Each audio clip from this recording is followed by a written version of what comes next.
आज क्या पढ़ना है? नागरिक शास्त्र चैप्टर 2 व्यवस्थापिका कानून बनाना। अच्छा ये बताओ चैप्टर 1 में हम क्या पढ़ाए थे? कोई बताए क्या क्या पढ़ाया गया था? तो हम भी जाने तो तुम लोग पढ़ते हो, पता चला डेली आके हम पढ़ा के चले जाते हैं, तुम लोग पढ़ चले जाते हो। अगर हम कुछ इनपुट दे रहे हैं तो आउटपुट मिलेगा नहीं हमको। तो बताइए, चलिए बताइए।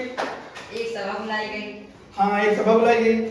कब बुलाई गई? 1946। अच्छा 1946, बहुत अच्छे। और इसमें 3 सन्मासी लोग आए थे। 3 सन्मासी लोग। हाँ बहुत अच्छे। बताइए। जो हर प्रांत से आए थे। हर प्रांत से आए थे। उसमें कुछ प्रमुख नाम बताइएगा आप। सरोजिनी नायडू, विजयलक्ष्मी पंडित। आगे और आगे। और बताइए। और बताइए। और बताइए। संविधान सभा की एक प्रारूप कौन बनाया? बनी। कौन बनाया इसको?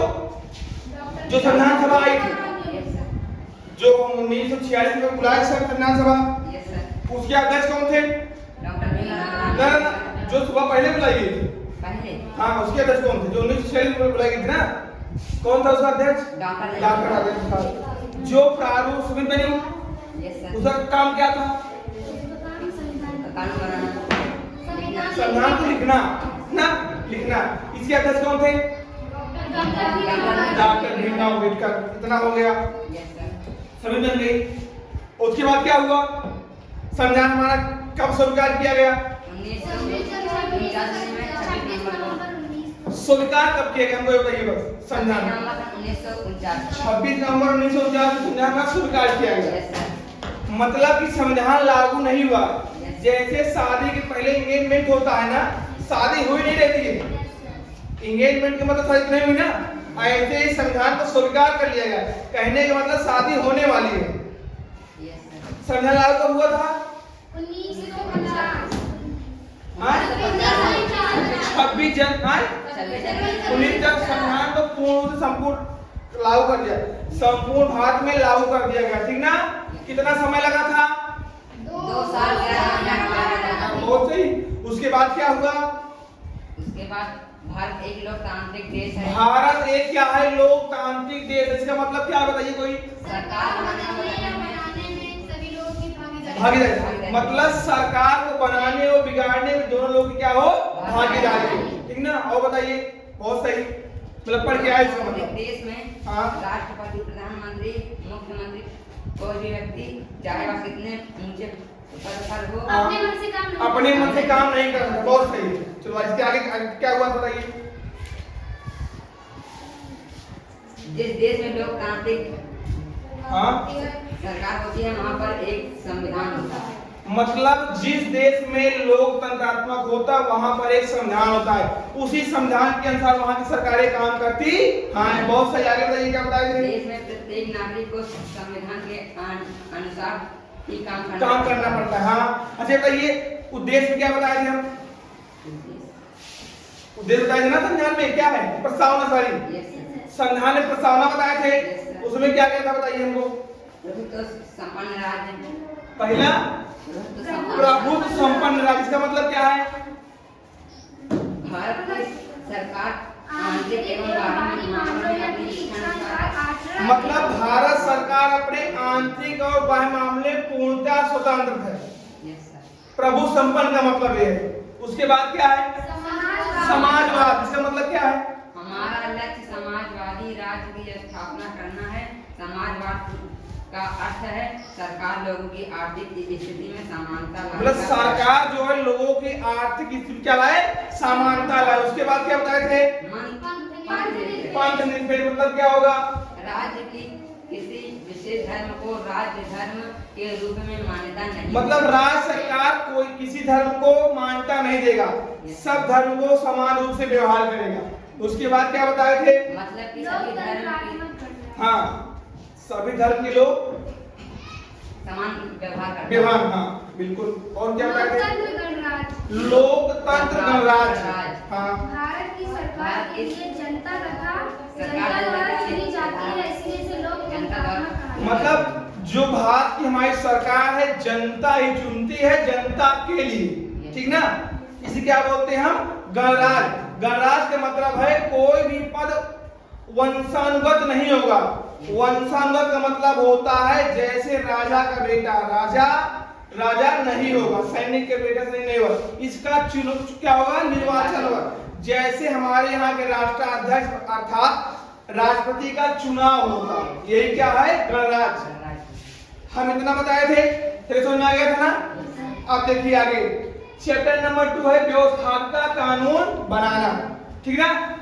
बहुत अच्छा, आप लोगों ने बहुत सही बताया। आगे देखते हैं चैप्टर नंबर 2। देखिए हमारे संविधान में कहा गया है कि भारत अर्थात इंडिया राज्यों का संघ होगा। क्या होगा, राज्यों का एक संघ होगा। इसका अर्थ यह है कि भारतीय संघ का संपूर्ण क्षेत्र सभी राज्यों और केंद्र शासित प्रदेशों से मिलकर बना होगा। इतना बड़ा हमारा भारत है, इसको हम लोग कैसे बांट दिए थे, राज्य और किसमें बांट दिए गए हैं, केंद्र शासित प्रदेश मिलकर क्या बनाएंगे, हमारे संघ बनाएंगे, ठीक ना। इतना हो गया।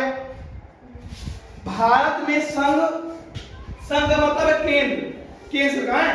भारत में संघ तथा राज्य सरकार को अधिकार संविधान द्वारा निश्चित किया गया है कि चूंकि भारत राज्यों का संघ है, इसलिए संघ और राज्य के काम बटे हुए हैं। संविधान हमारा जब बना था उसमें सब बातों को ध्यान दिया गया था, मतलब हर चीज को स्पष्ट लिख दिया गया था।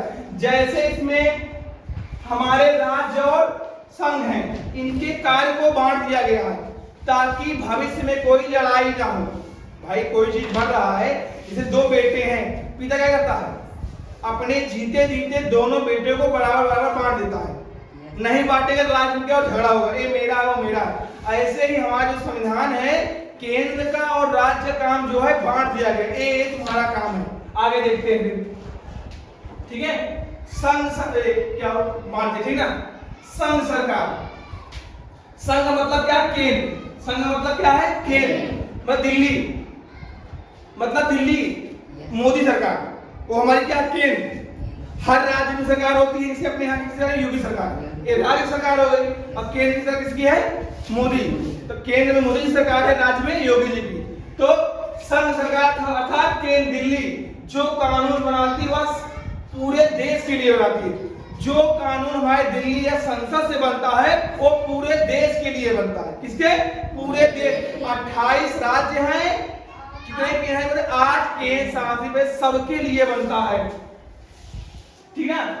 वह ऐसे मामलों पर कानून बनाती है जो किसी एक राज्य के लिए ना होकर सभी राज्यों के लिए।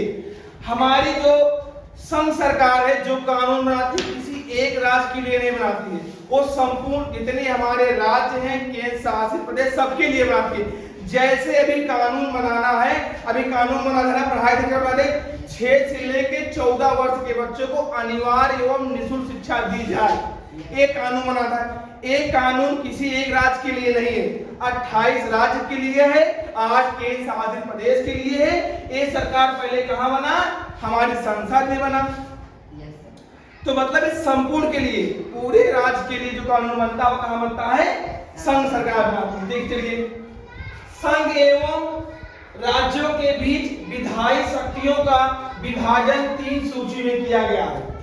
जो हमारे केंद्र और राज्य का विभाजन हुआ है वो 3 शक्तियों के बीच हुआ है। इसे कहते हैं सूची। क्या कहते हैं, 3 सूची बनाई गई। 3 सूची मतलब संविधान में सब कुछ लिख दिया गया कि आगे कोई दिक्कत ना हो, कोई लड़ाई ना हो। इसीलिए संविधान के पिता किसे बोलते हैं, संविधान के पिता, कॉन्स्टिट्यूशन ऑफ फादर, किसे, डॉक्टर भीमराव रामजी अम्बेडकर को संविधान का पिता कहा जाता है। उस समय में उन्होंने सारी बातें लिखी थी जो भविष्य में कोई दिक्कत ना हो। यहाँ पर 3 सूची बनवाई, कितनी, 3, संघ सूची, राज्य सूची, समवर्ती सूची। इसे देखिए, हम बार बार संघ कह रहे हैं ना, बार बार राज्य कह रहे हैं। संघ का मतलब होता है केंद्र, मतलब दिल्ली, कहाँ, दिल्ली। राज्य का मतलब हम समझते हैं लखनऊ। क्या, मतलब हमारे 28 राज्य है ना, हर राज्य में मुख्यमंत्री हैं, वहां का अपना सब कुछ है ना। ऐसे ही समझते हैं संघ का मतलब दिल्ली, जैसे हमारे यहाँ प्रतापगढ़ के सांसद कौन है, संगम लाल गुप्ता, जब इनका चुनाव हुआ था तो हमारे किसके लिए, संसदीय के चुनाव हुआ था, इसमें मोदी जी प्रधानमंत्री हुए थे। जो अभी चुनाव हुआ था अभी कुछ दिन पहले, कौन आपके यहाँ विधायक कौन है, मोना है ना, मोना सिंह। तो ये चुनाव जब हुआ था तो मुख्यमंत्री कौन बने थे, योगी आदित्यनाथ। समझ आ गया ना, केंद्र और राज्य समझ आ गया ना, केंद्र दिल्ली से और राज्य मतलब लखनऊ। चलिए 3 सूची बनी, यहाँ बनी है संघ मतलब केंद्र है। चलिए सबसे पहले रेल पर जो भी कानून बने कौन बनाएगा, केंद्र सरकार, संघ सरकार दिल्ली, उसमें राज्य सरकार कुछ नहीं करेगी। जल परिवहन दिल्ली से बन के आएगा केंद्र, हवाई जहाज, राष्ट्रीय राजमार्ग, बैंक, विदेशी मामले, स्मारक, रक्षा, संचार साधन, डाक एवं तार आदि पर जो नियम बनेगा वो केंद्र सरकार बनाएगी, संघ बनाएगी। उसमें राज्य कोई हस्तक्षेप नहीं होगा, कोई कुछ नहीं। राष्ट्रीय राजमार्ग जानते हो, सलवन गए हो, सलवन के बाद हम रायबरेली जाते हैं तो हमको मिलता है राष्ट्रीय राजमार्ग। राष्ट्रीय मार्ग जो होता है इसमें टोल लगता है, टोल देना पड़ता है, मतलब पैसा चलने के लिए। क्यों देना पड़ता है, क्योंकि वो सड़कें कभी तुम्हें खराब नहीं मिलेगी। जैसे हमारे गांव की सड़कें गड्ढा हो जाता है, पानी भर जाता है, वहां नहीं, वहां पैसा लिया जाता है और उस सड़क को हरदम रिपेयर किया जाता है। ये राष्ट्रीय राजमार्ग, ठीक ना। चलिए ये समझ आ गया ना। इस पर कौन बनाएगा, केंद्र सरकार बनाएगा, मतलब संघ बनाएगा, केंद्र सरकार। केंद्र सरकार किसकी है, मोदी जी की। अभी इस समय ना भाजपा सरकार है। चलिए राज्य सूची, क्या राज्य सूची, अब इस राज्य का मतलब कहां समझेंगे हम, लखनऊ, मतलब योगी जी ना, ये तो है ना। चलिए पुलिस, जो पुलिस पर नियम बनेगा कौन बनाएगा, राज्य सरकार, लखनऊ। स्वच्छता लखनऊ, राज्य सरकार का नियम। मत्स्य पालन, स्थानीय स्वशासन, कृषि सिंचाई, पशुधन, निचली अदालत, कारागार, सड़क। 2 बार सड़क है ना, लेकिन ये लोकल सड़क है, ये राष्ट्रीय राजमार्ग है, नेशनल हाईवे जो हम चलते हैं, ठीक ना। इन पर कौन बनाएगा, मतलब लखनऊ बन के आएगा ना, समझ आ रहे ना। ये सब चीजें किसके विषय में आएंगे, राज्य सूची में बताएंगे, मतलब जो हमारे राज्य की सरकार है, समझ आ गया ना। चलिए कुछ एक सूची बन गई राज्य की, एक बन गई केंद्र की। कुछ मामले ऐसे हैं जिसमें दोनों नियम बनाते हैं, दोनों सरकारें, कौन को, उन्हें क्या बोलते हैं, समवर्ती सूची। समवर्ती सूची में राज्य और केंद्र दोनों बनाते हैं नियम। दोनों मतलब है दोनों लोग मिल के बनाते हैं। जैसे कभी झगड़ा होता है उसमें बोलते हैं गांव के जो बुजुर्ग हैं, आपस में समझौता कर लो, होता नहीं है, आपस में कर लेंगे, इतना तुम इतना हम लेंगे। ऐसे ही एक विषय बनी समवर्ती सूची, उसमें रखा गया चिकित्सा। इस पर दोनों लोग नियम बनाते हैं, केंद्र भी और राज्य भी। नियम बनाने का मतलब क्या है, जैसे चिकित्सा में दोनों सरकारें ध्यान देती है, दिल्ली से भी और राज्य भी। जैसे कोरोना काल आया था तो उसमें राज्य सरकारें भी थी और केंद्र सरकार, दोनों सरकारें मिलकर काम करती हैं, ठीक ना। जो नहीं, जैसे पैसा कम पड़ गया पैसा देती है कि पैसा लीजिए आप काम करिए, ठीक है ना। जितने वन मतलब पर्यावरण संबंधी जितने वन है, दोनों लोग नहीं, राज्य सरकार पूरा रोड कटवा डाले, पता लगा राज्य सरकार चाहती पूरा वन कटा, नहीं कटा सकती, क्योंकि सब दोनों को विषय है। अकेले यहाँ तो मनमानी आप कर सकते हैं, यहाँ कर सकते हैं, लेकिन समवर्ती सूची में आप मनमानी नहीं कर सकते हैं। विवाह, समाचार पत्र, पुस्तकें, शिक्षा, उद्योग, बिजली, परिवार, धार्मिक संस्थाएं, शिक्षा समवर्ती सूची है। इस पर दोनों लोग नियम बना सकते हैं, राज्य और केंद्र दोनों। अच्छा देखिए, जैसे अभी समवर्ती सूची है, मान लो इस पर झगड़ा हो गया दोनों के बीच, ऐसे ही होता है। मान लो शिक्षा में कोई नियम बन रहा है, दोनों के बीच झगड़ा हो गया, राज्य सरकार कुछ कह रही है, केंद्र सरकार कुछ कह रही है, अब बात छिड़ गई, तो लास्ट में क्या होता है, केंद्र का ही सही माना जाएगा, केंद्र सरकार।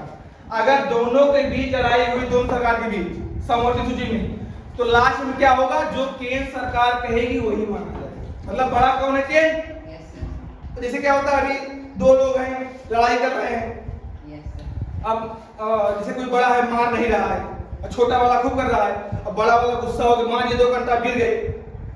तो ऐसे यहाँ क्या है कि बड़ा तो केंद्रीय है, अरे तुम लड़ोगे तो बाद में निर्णय नहीं करेगा, भाई जो केंद्र है वही बनेगा। तो इस पर भी क्या होता है, लास्ट में केंद्र का ही सही माना जाता, ठीक ना। समझ आ गया? तीनों सूची, संघ सूची, राज सूची और समवर्ती सूची, ये 3 सूची है। इस पर अपना अपना नियम बनाते हैं। पता हो गया ना, संघ सूची, संघ सूची पूरा दिया गया है, राज दिया गया, समवर्ती सूची, ठीक ना। संघ सूची पर कौन नियम बनाता है, संसद।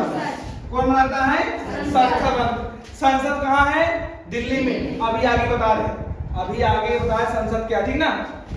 तो संघ सूची पर कौन विधेयक कानून बनाता है, संसद। राज सूची कौन बनाता है, राज्य विधानमंडल। कहाँ पे है, हर राज्य में होता है। अपने यहाँ कहाँ है, लखनऊ में राज्य विधानमंडल।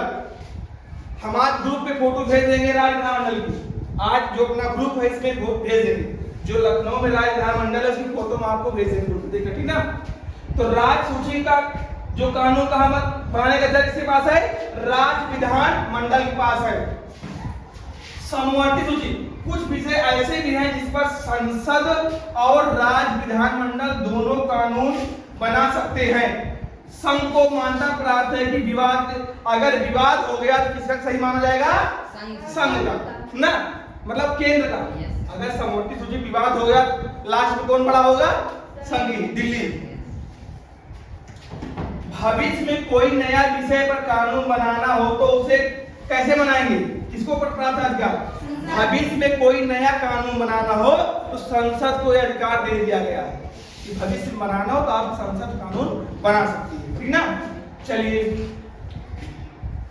यहाँ पर क्या है, प्रत्येक सरकार के 3 अंग होते हैं। कितने, प्रत्येक सरकार के 3 अंग होते हैं, चाहे वह केंद्र की सरकार हो, दिल्ली की या चाहे राज्य की। अंग 3 ही हो।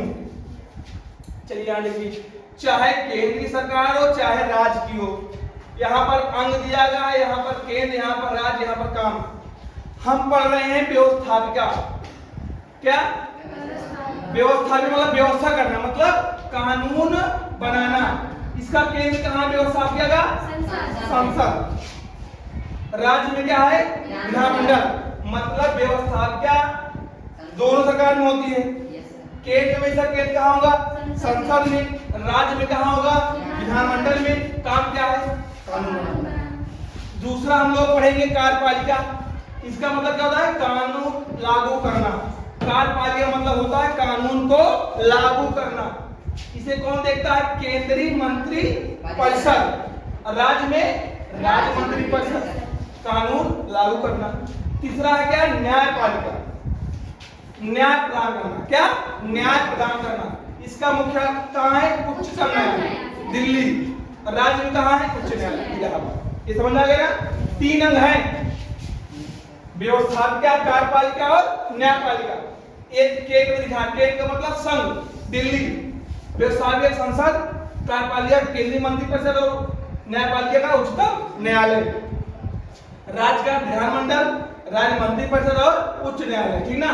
कानून बना, पहले कानून बनेगा फिर लागू होगा फिर न्याय। जैसे इधर देखिए, कोई कानून बना, कोई मतलब कानून बन गया, प्रत्येक विद्यालय, प्रत्येक बच्चों को विद्यालय जाना चाहिए, अब हो गया। अब ये क्या करेंगे, लागू करेंगे, कार्यपालिका लागू। अब विद्यालय डेली हम लोग आ रहे हैं, रास्ते में कहीं 2 लोग लड़ गए, 2 बच्चे। अब 2 लड़ गए तो उनको न्याय चाहिए ना, ये क्या करता है, न्याय प्रदान करता है। अब 2 लोग रास्ते में आ गए, लड़ गए, पुलिस केस हुआ, मामला न्यायालय में गया, वहां पर निर्णय होगा कौन सही कौन गलत। समझ आ गया ना। कानून बनाना, लागू करना और न्याय प्रदान करना, इतना समझ आ गया। यहाँ पर यूज किए संसद। संसद को अंग्रेजी में क्या बोलते हैं, पार्लियामेंट। ये कहां पे है, दिल्ली में।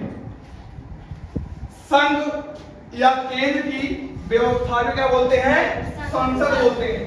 संघ या केंद्र की व्यवस्था क्या बोलते हैं हम लोग, संसद बोलते हैं। क्या बोलते हैं, संसद बोलते हैं। इनका जो मुख्य कार्य होता है देश के लिए कानून निर्माण करना। क्या? देश के लिए कानून निर्माण करना। जैसे अभी कोई कानून बनाना हो तो सबसे पहले कहां बनता है? संसद बनता है। ठीक है, अब देखते हैं संसद है क्या। संसद के कुल 3 अंग होते हैं। इन तीनों अंग से मिलकर क्या बनता है? संसद बनता है। जो हमारा संसद बनेगा 3 अंग से मिलकर बनेगा। कितने? 3। जैसे मान लो क्या है? संसद है। ठीक है, क्या है? पहला कौन होगा? राष्ट्रपति। दूसरा राज्यसभा। लोकसभा। ये तीनों मिलकर बनते हैं संसद। तीनों मिलकर बनते हैं संसद बनते हैं। संसद का मतलब क्या? राष्ट्रपति, राज्यसभा, लोकसभा, ये तीनों अंग मिलकर बनते हैं संसद बनती है। आइए यहां देखते हैं।